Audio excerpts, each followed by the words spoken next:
Мы находимся с вами на объекте, где видим построенный кем-то кирпичный печь-камин.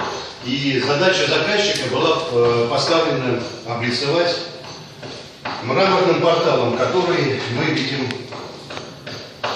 Это две боковые колонны, фризовая часть, резная, и верхняя часть — это крышка.